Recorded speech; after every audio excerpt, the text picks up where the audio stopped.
मंजरी झुक जाती है, या तुलसी के कुंडे में जो मिट्टी है उसमें फफूंद पड़ जाती है।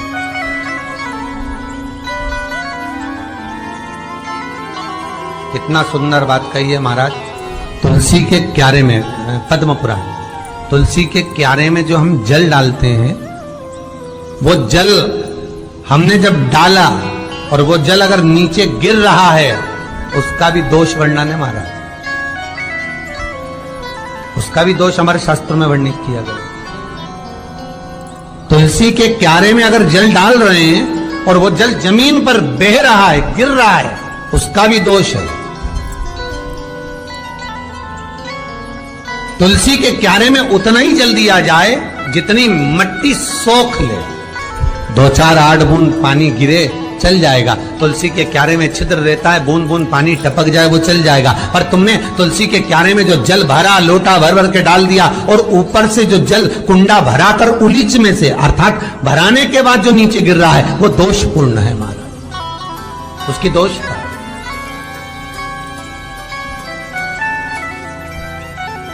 वो दोष दे दिया। तो लक्ष्मी से माता पार्वती जी कह रही हैं कि दूसरा क्रम है घर में वैभव, लक्ष्मी, संपदा, प्रतिष्ठा, यश, आरोग्य को पाने के लिए तुलसी के क्यारे की आराधना, तुलसी के कुंड को नमन करना। तीसरा क्रम कहा,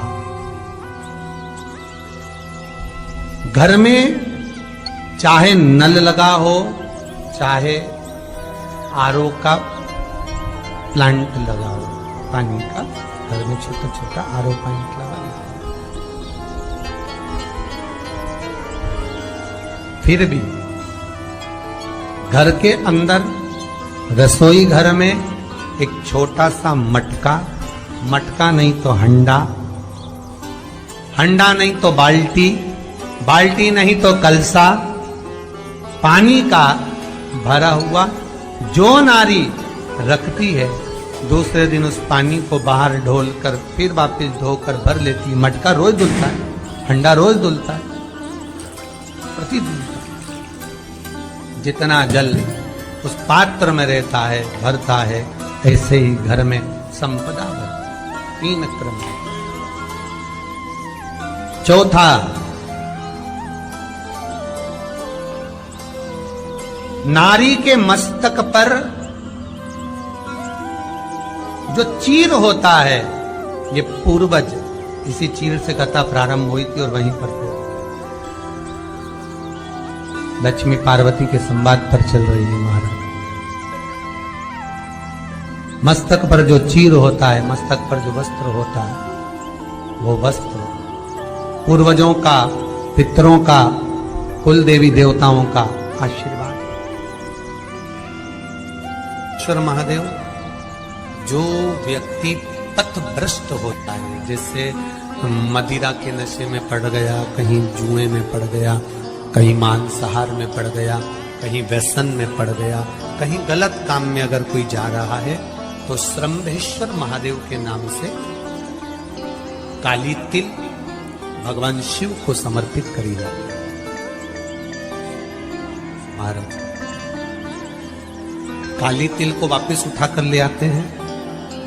उसी काली तिल को जो मदिरा का नशा करने वाला होता है या जो गलत व्यसन में डूबा हुआ होता है, उसको वो सुबह के समय अगर नहीं खाता तो भोजन के साथ उसको दिया जाए। श्रम्भेश्वर महादेव। एक बेलपत्री का भी बहुत अच्छा प्रयोग है श्रम्भेश्वर महादेव का, मदिरा पीने वालों के लिए, मांसाहार, व्यसन में, जुए में, वेश्यावृत्ति में, पर नारी में, गलत जगह पर जो डूबे रहते हैं उनके लिए। पहले की कथा में इसका वर्णन किया है बेलपत्री।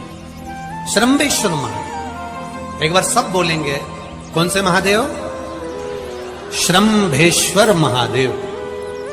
फिर जम के बोल लो एक बार, श्रम्भेश्वर महादेव। जब हमारे घर में क्रोध बढ़ता है या कोई गलत कार्य में जाने लगता है, तो श्रम्भेश्वर महादेव का हमें शरणागति लेना चाहिए, श्रम्भेश्वर महादेव का पूजन करना चालू कर देना चाहिए।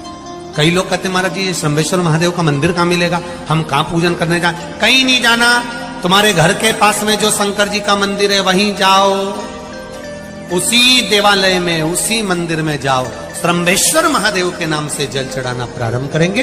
वो जल जो गलत संगत में पड़ा हुआ है उसका आचमन कराना प्रारंभ करेंगे। अपने आप उसकी धीरे धीरे बुद्धि सुधरना प्रारंभ हो जाएगी। ऐसा श्रम्भेश्वर महादेव का कुछ स्थान हमारे यहाँ पर बड़े सुंदर सुंदर स्थान निश्चित किए गए हैं। जैसे कैंसर आदि के मरीज के लिए हम लोग पहले भी कहते हैं कि त्रिजुगी नारायण का जल बड़ा महत्व रखता है।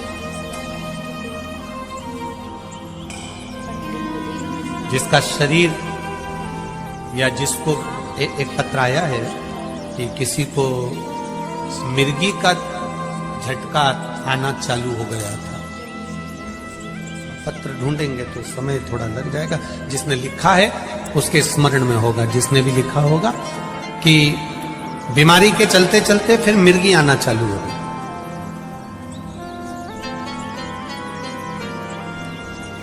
जिसने भी लिखा है वो दोनों हाथ एक बार हिला देना। जिसके लिए भी लिखा होगा वो इतना ध्यान नहीं आ रहा।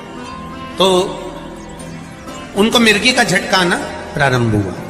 अब मिर्गी का झटका आना प्रारंभ हुआ, कई महीने निकल गए, मिर्गी के झटके बंद नहीं। तब उन्होंने पत्र में लिखा है कि श्रम्भेश्वर महादेव का आपने जो वर्णन करा था 31 बेलपत्र वाला, गुरुजी हमने वो 31 बेलपत्र वाला प्रयोग करना प्रारंभ करा। और उन्होंने पत्र में लिखा है कि मिर्गी के झटके भी बाबा की कृपा से ठीक हो गए हैं। अब कोई झटके उनको आ नहीं। श्रम्भेश्वर महादेव का जो वर्णन है, श्रम्भेश्वर महादेव का जो